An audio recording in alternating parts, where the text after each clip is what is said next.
नमस्कार सूद सर, आपका बहुत-बहुत स्वागत है। नमस्कार जी, बहुत-बहुत शुक्रिया आपका। सूद सर, राहुल गांधी की यूएस में जो विजिट हुई है, उसमें बहुत सारी चीज़ें सामने आई हैं। पहले वो अलग-अलग तरीके के बयान दे रहे थे, बल्कि अमेरिका में भी जो लोग हैं, अमेरिकन्स हैं, वो भी कह रहे थे कि कोई अपने देश के खिलाफ इतनी बातें कैसे कर सकता है? और अभी एक वहाँ पर हादसा भी हुआ, जिसके बारे में हम बात करेंगे। सबसे पहले मैं आपसे जानना चाहूँगा कि राहुल गांधी इतनी स्टेटमेंट देने के बाद एकदम से अंडरग्राउंड कहाँ हो गए हैं? देखिए, राहुल गांधी को लगा कि शायद उल्टा-सीधा बोल गए, इसलिए अंडरग्राउंड हो गए कि बात ठंडी हो जाएगी तो इंडिया के अंदर आएँगे या सामने आएँगे।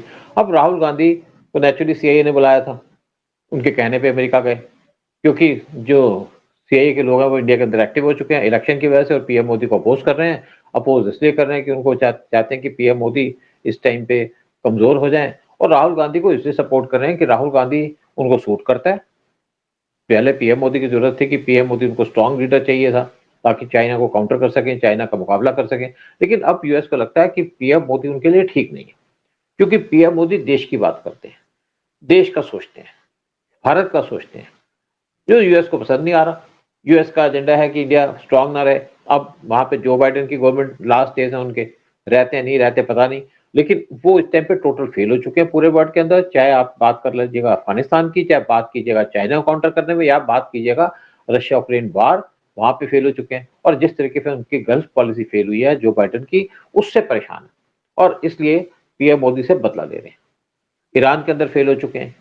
तो अब क्या है कि उन्होंने यहाँ पे जो कांग्रेस के प्रेसिडेंट हैं, एक जो करसेटी हैं, इनके एम्बेसडर दिल्ली के अंदर, उन्होंने कांग्रेस के प्रेसिडेंट उनसे मीटिंग की, कश्मीरियों से मीटिंग की।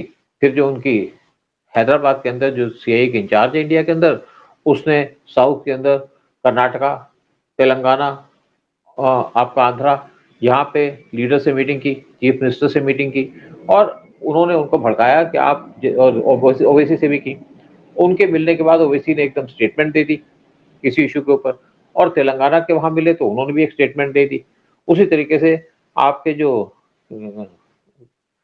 कर्नाटका के चीफ मिनिस्टर हैं, उनकी तरफ से भी कोई स्टेटमेंट आ गई जो इंडिया के खिलाफ थी और उसके बाद इवन आपके नायडू साहब की स्टेटमेंट आ गई कि वो वक्फ बोर्ड का जो इश्यू है उसके ऊपर एनडीए को सपोर्ट नहीं करते, बीजेपी को सपोर्ट नहीं करते।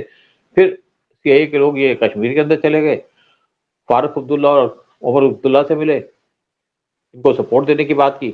इन्होंने अपनी यहाँ सारी कोशिश कर ली, लेकिन साथ में राहुल गांधी को बुला लिया यूएस के अंदर। राहुल गांधी चले गए।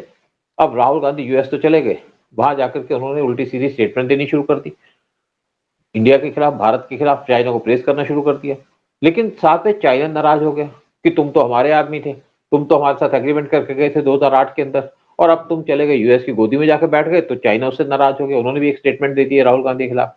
लेकिन राहुल गांधी इस टाइम पे वहां गए तो स्टेटमेंट तो दे दी, कभी खालिस्तानियों के फेवर में स्टेटमेंट दे दी, कभी भारत के खिलाफ स्टेटमेंट दे दी और उनकी स्टेटमेंट यहाँ पे इंडिया को क्रिटिसाइज भी किया। उमर उमर जो एक एंटी इंडिया लेडी है, जो जो बाइडेन की पार्टी को बिलोंग करती है, उसके साथ मीटिंग कर ली, जिसको इंडिया हमेशा क्रिटिसाइज करती थी, जो इंडिया इसको क्रिटिसाइज करता था।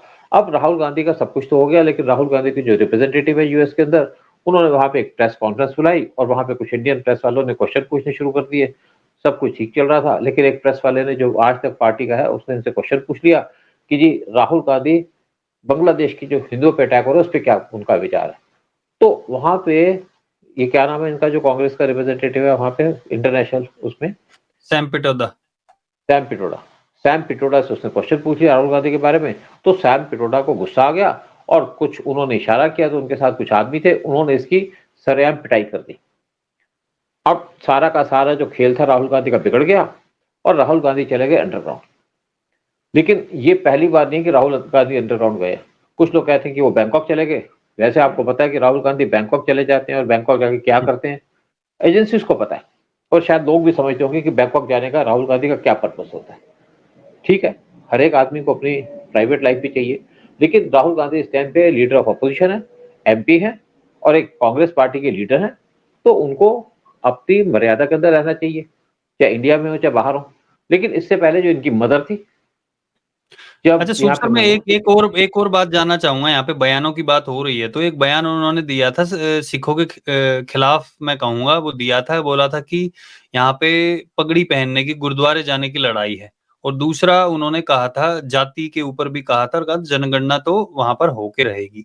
कुछ अमेरिकन ने भी कहा कि ये बंदा भारत का, भारतीय ही बोलते हैं उनको, अब पता तो होगा इटालियन है या क्या है, भारतीय होके भारत के बारे में भी अपशब्द कहता है। तो मतलब जो बाहर के लोग हैं उनको भी बुरा लग रहा है कि कोई अपने देश के बारे में बाहर जाके दूसरे देश में इतनी गलत बातें कैसे कर सकता है।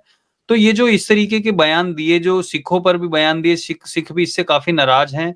क्या ये कोई स्क्रिप्ट कौन लिखता है इनकी इस तरीके की? क्या जानबूझ के बोलते हैं कि लोगों को भड़काएं, या क्या फायदा मिलता है इससे? एक इनके स्क्रिप्ट जो राइटर है वो है सैम पिट्रोडा, जो वैसे भी उल्टी स्टेटमेंट देता है। जब 84 के राइट्स का क्वेश्चन पूछा गया था एक बार सैम पिट्रोडा से, 2019 की बात है, तो उसने कहा हुआ तो हुआ, ये बहुत ज्यादा फेमस हुआ, या बहुत ज्यादा उनको क्रिटिसाइज किया गया, इसके हुआ तो हुआ क्या मतलब है। और देखिए यहाँ पे जो सिखों का मैसेकर किया वो किसने किया? कांग्रेस ने किया। कांग्रेस पार्टी का रूल था, इंदिरा गांधी का रूल था। अमृतसर पे चढ़ाई कर दी जिससे सिख बहुत नाराज हुए और इंदिरा गांधी का मर्डर भी कर दिया। लेकिन 3000 सिखों का मैसेकर किसने किया? किसने, किसके ऑर्डर पे किया गया? वो किया गया राजीव गांधी के कहने पे। राजीव गांधी उस टाइम पे दिल्ली से बाहर थे जब इंदिरा गांधी का मर्डर हुआ, और जब दिल्ली में आए तो उनको रखा गया रॉ के हेडक्वार्टर पे। रॉ के हेडक्वार्टर पे 11वें फ्लोर के ऊपर एक स्पेशल स्वीट है, वहां उनको रखा गया, और उनको रॉ के एसएफएफ के कमांडो से पूरी सिक्योरिटी दी। वहां से उन्होंने अपने लीडर से बात करनी शुरू कर दी। वो कहा इसका आप रिएक्शन तो दो ना, जो इंदिरा गांधी मरी। तब वहां पे सिखों का मैसेकर होना शुरू हुआ। लोगों को गुस्सा तो था, इंदिरा गांधी का मर्डर हुआ, लेकिन साथ में वहां पे एक पुलिस को ऑर्डर दिया गया कि जो यहाँ पे लोग राइटिंग कर रहे हैं या सिखों को मारने को एक्शन ना लो। सिखों के गले में टायर डाल डाल के इनका मर्डर कर दिया गया, जला दिया गया, घरों में आग लगा दी, घर तोड़ फोड़ दिए। 3000 सिखों का मैसेकर किया था राजीव गांधी ने, राहुल गांधी के फादर, उन्होंने।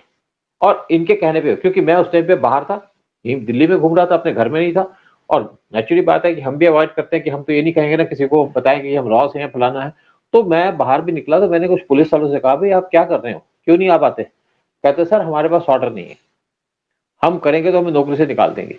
तो राजीव गांधी के टाइम में ये था कि सिखों का मैसेकर होने दो, ताकि लोगों को पता चले कि इंदिरा गांधी का मर्डर हुआ। तो उस अब ये सिखों को इस तरीके से बदनाम कर रहे हैं कि आप पगड़ी नहीं पहन सकते। हमारी आर्मी के चीफ रहे हैं बहुत से सिख, एयरफोर्स के चीफ रहे हैं सिख। 71 का जो वार हुआ था, जो तो जनरल अरोड़ा जो मेन वहां पे आर्मी के ऑफिसर थे वो थे एक सिख। सिखों को पता है कि उनको कितनी आजादी है यहाँ पे, कौन उनको मना कर सकता है इंडिया के अंदर। सिख अपने इज्जत के साथ रहते हैं, घूमते फिरते हैं, और राहुल गांधी इस टाइप की स्टेटमेंट देके देश को बदनाम करते हैं। और पर्पस क्या है राहुल गांधी का? राहुल गांधी का पर्पस यह है कि राहुल गांधी फ्रस्ट्रेटेड हो चुके हैं, टोटली फ्रस्ट्रेटेड है कि मैं 2 टेन्योर 3 टेन्योर हो गए, मैं पावर से बाहर हूं। और देखिए बेसिकली पावर से बाहर रहने का जिनको फ्रस्ट्रेशन है उसी रीजन पे है, इसीलिए इंडिया के खिलाफ स्टेटमेंट देते हैं। लेकिन ये जो स्टेटमेंट देते हैं राहुल गांधी, ये स्टेटमेंट इनको हॉन्ट करेंगी सारी जिंदगी। इनको जवाब देना पड़ेगा कि आपने ऐसी स्टेटमेंट क्यों दी थी। इनके स्टेटमेंट आप देखिएगा टीवी पे चलेगी जब भी कभी इलेक्शन होंगे। लेकिन दूसरी बात मैं आपसे कह रहा था कि सोनिया गांधी गई थी यूएस के अंदर, तो यूएस में कोई आदमी उनको ढूंढ रहा था, कोई इंपॉर्टेंट आदमी था, उसका फोन आया रॉ चीफ के पास कि भाई सोनिया गांधी कहाँ पे है। तो रॉ के चीफ को नहीं पता था कहाँ पे है, क्योंकि देखिए सोनिया गांधी और राहुल गांधी, इनको Z+ सिक्योरिटी थी, और जिसको Z+ सिक्योरिटी होती है उसको जब बाहर जाते हैं तो बताना पड़ता है कि आप कहाँ जा रहे हो, ताकि उनकी सिक्योरिटी का अरेंजमेंट वहां किया जा सके। और यहाँ पे जो उनके सिक्योरिटी के लोग होते हैं, इनके साथ अगर चले भी जाते हैं तो उनके पास वेपन्स नहीं होते। तो इसलिए गवर्नमेंट उनके साथ अरेंजमेंट करती है फ्रेंडली कंट्रीज के साथ कि राहुल गांधी आ रहा है, सोनिया गांधी आ रहा है, तो इनका पता होना चाहिए कि क्या इनका प्रोग्राम है, ताकि उस गवर्नमेंट को फॉरवर्ड किया जाए। लेकिन आप अगर फॉरेन जा रहे हो और आपका एजेंडा ही अलग है, आप कोई आर्म्स की डील करने जा रहे हो, सीक्रेट डील करने जा रहे हो, या आपने जो फॉरेन अकाउंट है उसको देखने जा रहे हो, तो नहीं बताओगे सेंट्रल गवर्नमेंट को। तो रॉ के चीफ को नहीं पता था कि सोनिया गांधी कहाँ है, क्योंकि सोनिया गांधी चली जाती थी यूएस के अंदर इलाज कराने के लिए, हॉस्पिटल में जाती नहीं, इलाज हो ना हो मुझे नहीं पता। लेकिन उसके बाद एक स्पेशल चार्टर फ्लाइट पकड़ के कभी इटली कभी कहीं चले गए, तो इसलिए किसी को बताते नहीं थे। इसलिए यही राहुल का एजेंडा है। अब राहुल बैंकॉक में क्या किसी को बताएगा कि मैं बैंकॉक में क्या करने जा रहा हूँ? सबको पता है कि राहुल गांधी बैंकॉक में क्या करने जाते हैं, इसलिए कोई क्वेश्चन नहीं पूछता, और इसलिए एजेंसी भी नहीं पूछती इनसे। तो राहुल गांधी का जो एजेंडा है वो एक तो देश को बर्बाद करने का, क्योंकि आप बर्बाद हो गए। अब अकल तो किसी को दिमाग में किसी ने दी नहीं कि आपको अकल तो आपकी जितनी है उतनी रहेगी। अकल को एक खरीदी नहीं जाती मार्केट से, तो राहुल गांधी को अकल तो मिल नहीं सकती। अब यहाँ पे आप देखिए, चन्नी साहब ने एक और क्वेश्चन पूछ लिया कि बीजेपी का क्या रुख है जो 84 के अंदर हुआ था। हाँ, बीजेपी का अपना रुख साफ करे कि जो दंगे हुए थे उसमें उनका क्या रोल था। अब बेसिकली पहले चन्नी साहब आप बताओ कि आपका क्या रोल था जो यहाँ पे आपके मंदिर पे अटैक किया गया था अमृतसर के अंदर, उस पर आपका क्या रोल था, किसने अटैक किया। देखो, गुरुद्वारा और मंदिर है, बेसिकली लोग बहुत सी जगह मंदिर भी बोलते हैं ऐसी चीजों को। देखो, चन्नी साहब उस पर तो बात नहीं करेंगे। दंगे किसने करवाए? दंगे तो कांग्रेसियों ने कराए। उस टाइम पे बीजेपी की क्या चल रही थी? बीजेपी के तो कुछ बहुत एमपी भी नहीं थे यहाँ पे। बीजेपी क्या कर सकती? और दंगे कराने के लिए कौन आए थे? दिल्ली के बाहर से लोग आए थे, स्पेशली मुसलमान आए थे दिल्ली के अंदर दंगे कराने के लिए, इनको मारने के लिए, क्योंकि मुसलमानों को मौका चाहिए हिंदुओं को मारने का, सिखों को मारने का। तो यहाँ पे जो दिल्ली के अंदर एमपी थे वो सारे के सारे थे कांग्रेस के, उन्होंने दंगे कराए, सज्जन कुमार थे, लेकिन उन पे कोई एक्शन नहीं हुआ इतने साल तक। अब ये पूछ रहे हैं बीजेपी को कि आप अपना यहाँ पे बताओ कि आपका क्या एजेंडा है, क्या कहना चाहते हो उसके बारे में। आप बताओ चन्नी साहब, बताओगे तो आप कि आप क्या कहना चाहते हो। आप कांग्रेस के लीडर हो, कांग्रेसी हो आप वहां के चीफ मिनिस्टर रहे हो, आप पंजाब के। लेकिन अब देखो राहुल गांधी, आप ये बताओ चन्नी साहब कि राहुल गांधी क्या करने गए हैं, यूएस में है कि कहाँ पे हैं? तो मतलब जो अंडरग्राउंड हो गए हैं उसके बारे में बात करने की बजाय इधर उधर घुमाया जा रहा है। बट बहरहाल जो वहां के लोग भी कह रहे हैं साफ साफ कि इस तरीके की स्टेटमेंट नहीं दी जानी चाहिए। ये सिर्फ भारतीय ही नहीं या सिर्फ भाजपा के लोग ही नहीं, भाजपा के नेता ही नहीं, बल्कि अमेरिकन्स भी ये बात कह रहे हैं। इनको सोचकर तो शायद राहुल गांधी को थोड़ी अकल आनी चाहिए, और जैसा आपने कहा ये चीजें हॉन्ट करेंगी। देखते हैं आगे क्या होता है। बट फिलहाल बहुत बहुत धन्यवाद सूद सर, सारी जानकारी हमारे साथ शेयर करने के लिए। जय हिंद, जय भारत। जय हिंद, जय भारत।